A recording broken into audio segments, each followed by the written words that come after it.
Hi, this is Chico Resch.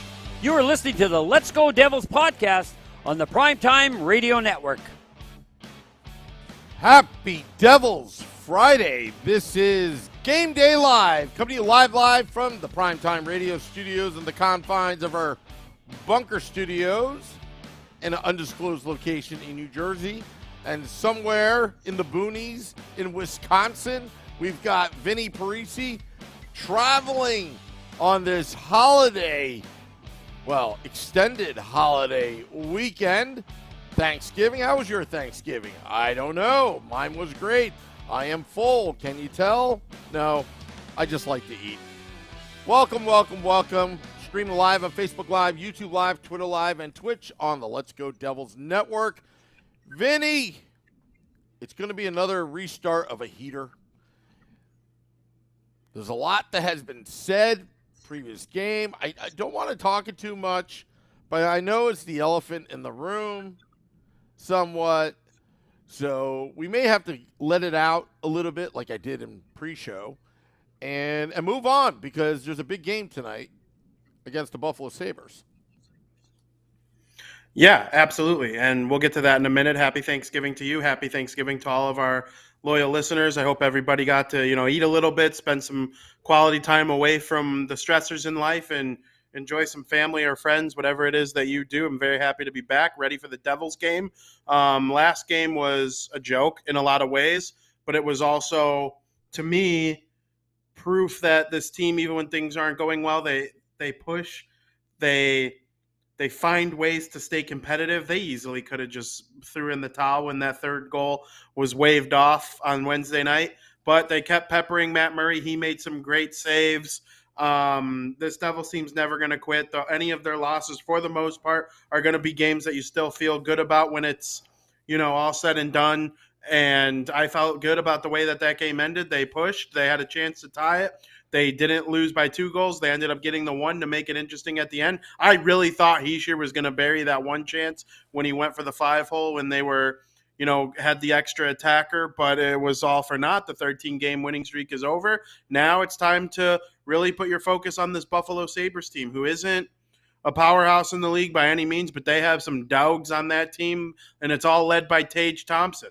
And they got really good defensemen on, in guys like Rasmus Dahlin and Owen Power. So if you go into that game thinking you're just going to win because you look at Buffalo's record, you're going to get absolutely creamed. You need to play them the exact same way you played against the Toronto Maple Leafs, or the exact same, maybe not the exact same way, but with the exact same amount of effort. Game plans might be differently based on your opponent, but I'm talking effort.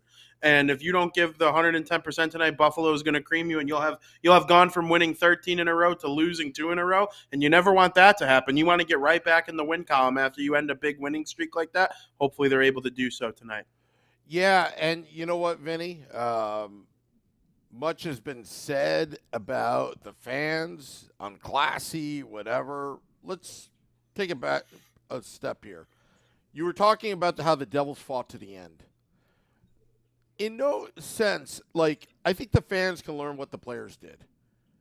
They kept going. They could have that whole debacle of those 3 goals that were called back could have really derailed the mindset of this young team easily. And I don't think any of us would have blamed them if Nico Hischier slammed his stick across the ice in disgust because that goal was called back, or Severson getting in the faces of the refs and really making a scene or whatever. It could have been really ugly.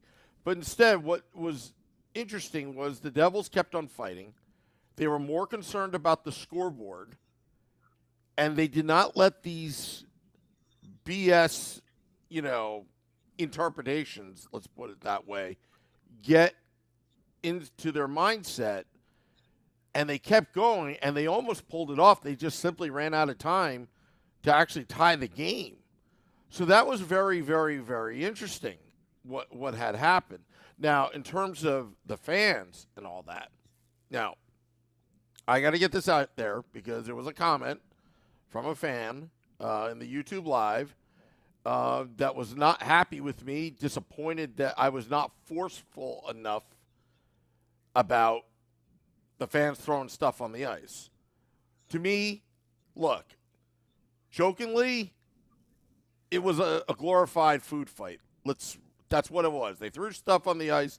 That's the end of it. It's not like they threw ice balls at Santa Claus like they did in Philly. It's not like the fans charged out on the ice like they did.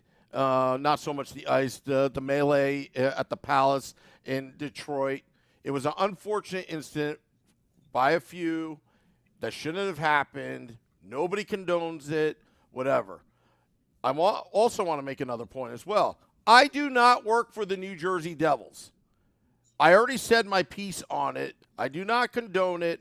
All I said, if anything, was I sympathize the fact that if you spend $1,000 at that game, or you put $500 on the game because sports betting is legal, and then you watch 3 of those things go by, it's debatable, some of it, at least one of it, but it was just so petty that Devils fans are now posting on social media conspiracy theories because they would take the same exact play that happened to the Devils maybe 10 years ago, 5 years ago, or 3 years ago with Mackenzie Blackwood and Martin Brodeur, and it looks exactly similar, but the call went the other way.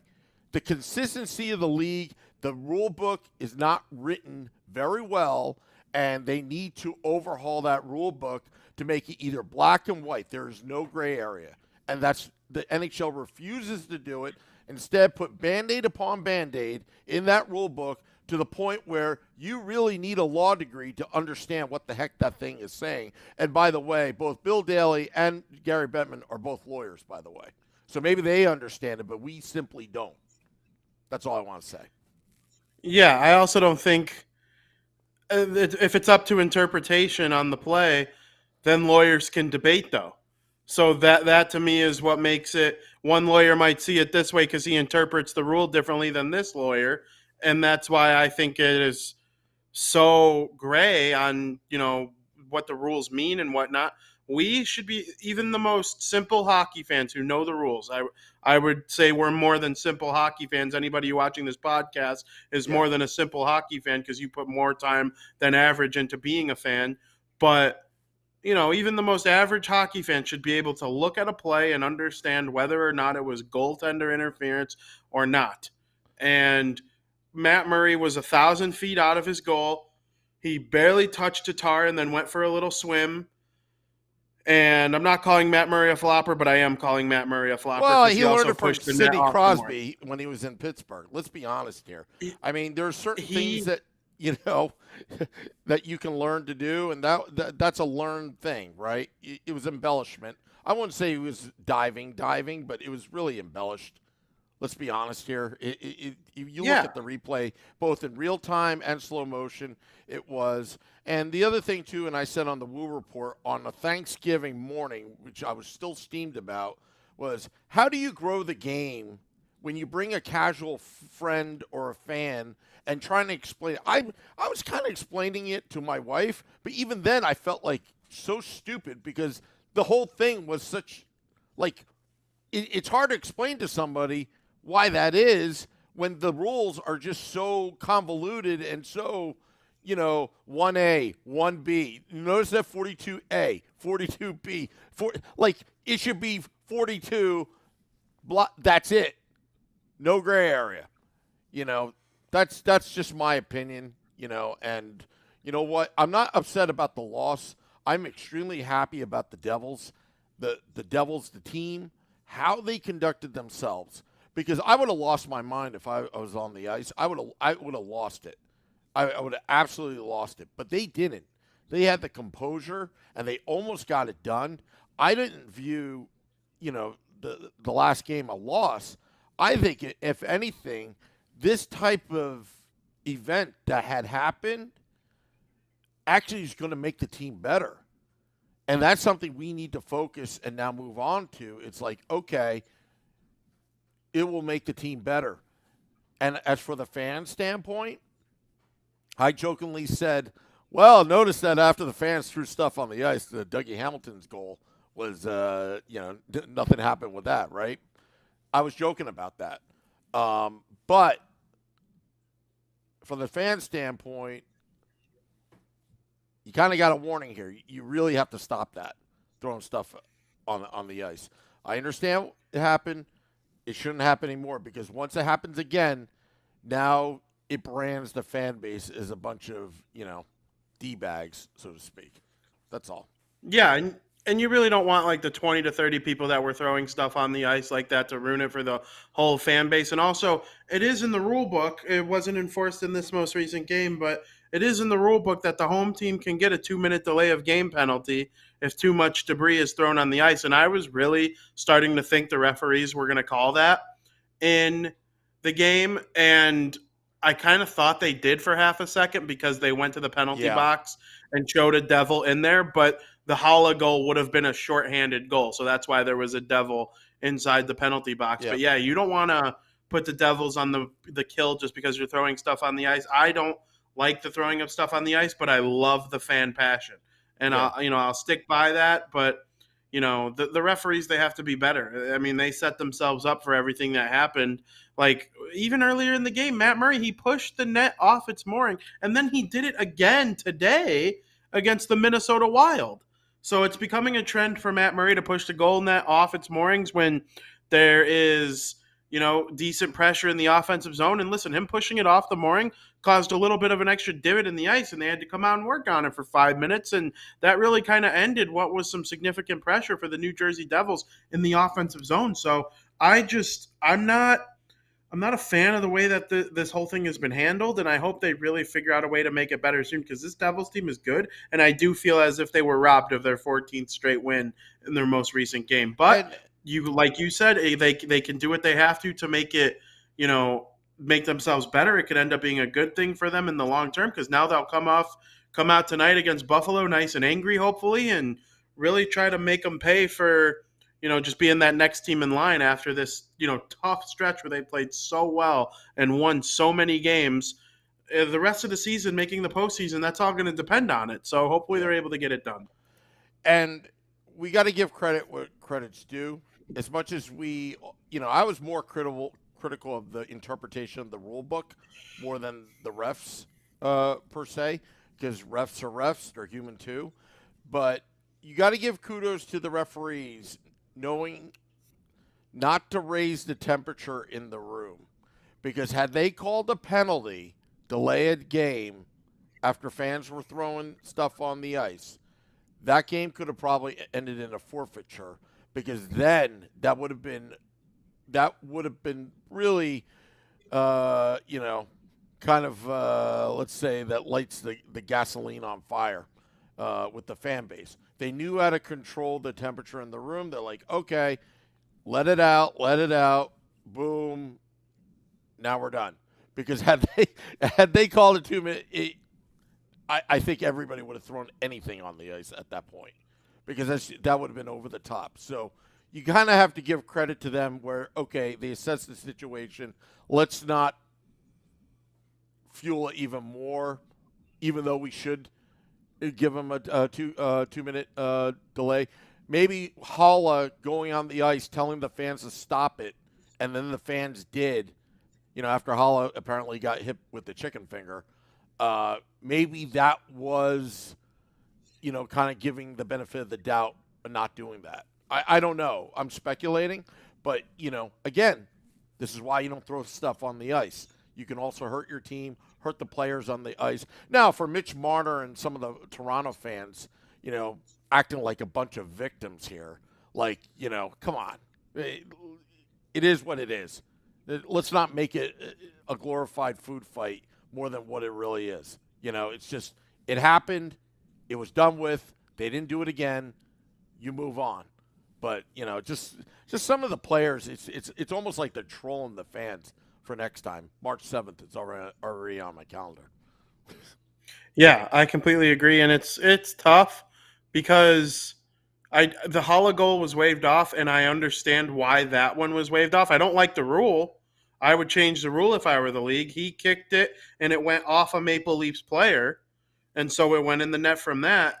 That, according to rule, is not a goal. So that one I understand, even though I don't like the rule. I would change the rule. The first two, Nathan Bastian, he had established his position and he was in the blue paint, but he did not impede Matt Murray's ability to make the save on that play. And then the second one was the play where Tatar bumped into Matt Murray and Severson shot it in, but Matt Murray was well out of his crease. Tatar was just kind of skating by. It's not like he delivered a vicious hit stick from Madden type of hit. Like, he just was playing the game and he happened to bump into Murray and he went down and Severson took advantage. I was stunned when that goal didn't count.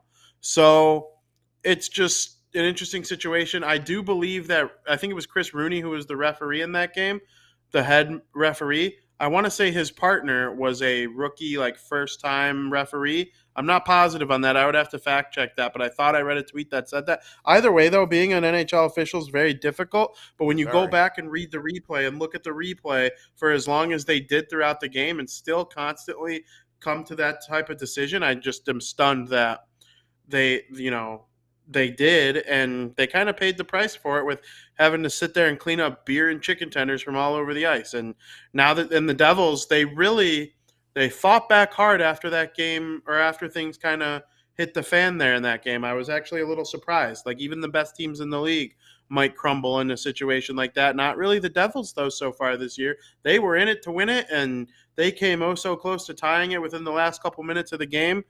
And now I think in this game against Buffalo, it's time to forget about it, move on, and keep playing as hard as they were in the third period there, because that was a hard-fought game. And they didn't lose focus on the short term and long term. That's something to be proud of. The Devils stayed focused, and they didn't point any fingers at all, really, when you listen to the presser afterwards. So that's just a sign of a team that's coming together. And you know what? It kind of humbles you a little bit that even though you may have been the better team, you don't always win. Sometimes you get screwed by the refs. Sometimes you get screwed by, a fluke play. You get screwed by, something so stupid, or the ice surface is bad and the puck bounced a certain way when it normally doesn't. And it kind of humbles you a bit that even though you're a 13-game, streak that you had, and on any given night, it could be taken away from you. So hopefully that would be the real silver lining and learning lesson for this young team that, okay, we lost, but we can get them back later. We held our composure. We gave ourselves a chance to win when a lot of things that were beyond our control were happening. It took 3 overturned calls to beat the New Jersey Devils. Remember that. 3, not just 1, 3. And they were still pulled within a goal of beating, or at least tying the Toronto Maple Leafs. And if I were the Maple Leafs, I wouldn't be talking the way that they were talking after the game. To be quite honest, they seemed a little cocky in some of the things that were said. But I wanted to beat the fans more than the Devils, the team. It's like, you're just trolling at this point. It's kind of like the Barstools guys that always trolled the Devils fans. We always get trolled. It's like, why? What did we ever do to you? That's all. Yeah, I don't really understand a lot of the Leafs comments there. It was weird to me. The Devils went 1-1 against them in their games, 1-0-0 or 1-1-0. The Leafs, I think, are 1-0-1. But still, it's been a hard-fought 2-game set between these two in the last couple weeks. I do believe they'll play them one more time. I'm not sure exactly when it is, but they're both really good teams. Someone tweeted me that the Leafs aren't elite. I'm like, they might not be with the current defense that they have right now, but when they get Riley, Muzzin, and Brody back, that's an elite NHL team. They're top 5 in NHL points for a reason. They're only going to continue to get better. Austin Matthews is starting to score in bunches again. We saw William Nylander today. Mitch Marner's always been incredible. Tavares, simply sensational, had that opening goal against the Devils. So, that Maple Leafs team is good, and the Devils should be proud of the way they played against them. I just think that I can't stress enough how important it is that they came out and were really strong at the end of the game in an effort to get it tied, because it showed me that this team is never under any circumstances just going to lay down and die. They're always going to get the best effort from their best players, and we'll see guys like Jack Hughes, Nico Hischier. It was nice to see Dougie Hamilton step up, make a play. Jesper Bratt has been undoubtedly sensational. So we will see where it takes them now. This Buffalo Sabres team, we've said it already on the show. I've said it a couple times. They are good. So even though their record doesn't reflect that they're good, they're a lot of talented players, and hopefully they could bring some of that, way of playing to the ice surface tonight, because they could get a big win here. I think it would go a long way to come back after breaking the winning streak with getting a big win here tonight. And then you got a second half of a back-to-back tomorrow, and it's only going to get harder from here. So go get a big win. Yep, get a big win. And you know what? Let's turn it over to our betstamp.app predictions, like we always do here on Game Day Live. Vinny, we lost some money last game. Kind of sucked. But do you think we're going to lose any money in this game?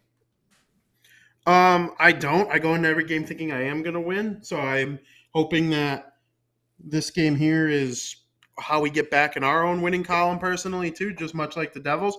I went to betstamp.app. Thank you, betstamp.app, for helping me find the Devils at minus 165 on the DraftKings Sportsbook. I have them winning the game by a final score of 5-3. The reason I think this is because the Devils are pretty favored. That's a pretty heavy favorite. If you think Buffalo has a chance to win, then I think Buffalo has good value on them too, because a lot of the times when teams end these winning streaks, they come out and lose 2 in a row. I remember in 2013 when the Blackhawks started 21-0-3, they lost their first game of the season on the road to Colorado, who was a bad team, and I was like, well, they're going to lose 2 in a row, because after that it's hard to come back and find your winning stride again. And eventually they did. Of course, they ended up winning the cup, but the Devils, it might take a game or two to get back to that type of persona where hey, we won 13 in a row, we're this good. I just think the way that last game ended with the throwing the beer on the ice and the fans and the players, being so good at staying in it till the very end, the fact that it was an elite team like the Maple Leafs that they were able to get it done against, I don't really see that happening to the Devils tonight. I think they can come out and take care of this Buffalo Sabres team, regardless of, the fact that the winning streak ended. Yeah. Ramona Rice says 4-2 Devils. Oh, my goodness, says 6-2 Devils. Joseph says 5-0 Devils. Dave Singer says 5-3 Devils. I'm going to say, with the points bet sportsbook through the betstamp.app, minus 160, Devils win 3-1. I think it's going to be a hard-fought game. I think both teams have a lot of speed. I think both teams, I don't look at record. I look at how they're built, and I think Buffalo's going to give the Devils a run for their money, but I think the Devils are going to come through. I think the Devils have just more depth, more veterans, and I think that the Devils really just want to get back on track. I think they have something to prove. And it goes without saying that I think the last game was very humbling, that you do not take anything for granted, because it can be taken away from you. Not every call is going to go your way, and you can even have 3 in a row that cannot go your way and be a problem. So 3-1 Devils, that's my prediction through the betstamp.app. Yeah, I mean, that's a solid prediction. We're kind of on the same page. We think they're going to be able to take down this Buffalo Sabres team. I'm looking here for the lineups, and they didn't have a pregame skate today. I'm assuming that's because of it being Black Friday, and they had Thanksgiving off yesterday. We know we're going to see them face Craig Anderson of the Buffalo Sabres too, and he's played okay at certain times this year. Buffalo's going to have Kyle Oposo back from a lower body injury, and then Tom Fitzgerald's son, Casey Fitzgerald, is going to draw in the lineup tonight to play against the New Jersey Devils. So it's like a father-son matchup in terms of GM and player, so that'll be exciting. But as far as the Devils lineup, we're still waiting. Even though they lost and snapped the win streak, I'm still expecting more of the same. Smith will probably still be in the lineup, obviously. I'm not sure if it'll be Akira Schmid or Vitek Vanacek. One will go tonight and one will go tomorrow. A lot of the times, teams across the NHL will play the better goaltender against the better team, which obviously that makes sense in some logic. But I always like starting the better goaltender first, regardless of the opponent, because like I'd rather have Vanacek face the Sabres than Schmid face the Sabres and then Vanacek lose tomorrow anyway because the team was better that he played against. That's just always kind of been my logic on it. Maybe that's a logic to think about while the Devils are bad, and now that they're good, you can look at it differently. But I've always been you go with the starter first and then the backup second, but we'll see what Lindy Ruff has in store tonight. I will say Lindy Ruff has just done such a good job coaching this team this season. I don't care what anybody says. He's made line changes mid-game, like the Dawson Mercer, switching him up to the top line. He scores a goal in the first shift of the second period that day. Like little tinkers like that have just worked. So whatever he decides for the goaltenders, I'm going to back up here. Absolutely. Seeing the funny comments on the YouTube Live, Facebook Live, and Twitter. Happy Devils Friday to you, Mike Rossi. All right, Vinny. Well, we're going to get out of here. Just remember, Devils After Dark, after the game, Scotty of SiriusXM, Liquid Metal, and I will recap the game that was. And also tomorrow, Vinny, we'll have to talk about this because I'm going to get to American whiskey a little bit later than normal. So I'm going to just pretty much hightail it and get there, put the headset on. Maybe I'll bring the bullhorn with me to tell people, remind people you can't be throwing stuff out on the ice as a public service announcement. You know, maybe that's what I'll do to be more forceful. And we'll do that. And I hope you have a great rest of the night, Vinny, enjoying the game. Absolutely, Sam. Thank you so much as always. The show has been an absolute pleasure. I'm very happy to be back from the Thanksgiving break and ready to break down New Jersey Devils hockey. And like we always say on this show, let's go Devils. Let's start another win streak. Yeah, I can't wait for you to come down on December 9th. Devils Islanders, big game. It's a couple weeks away. Going to enjoy some of the Thanksgiving leftovers here at the Woo household.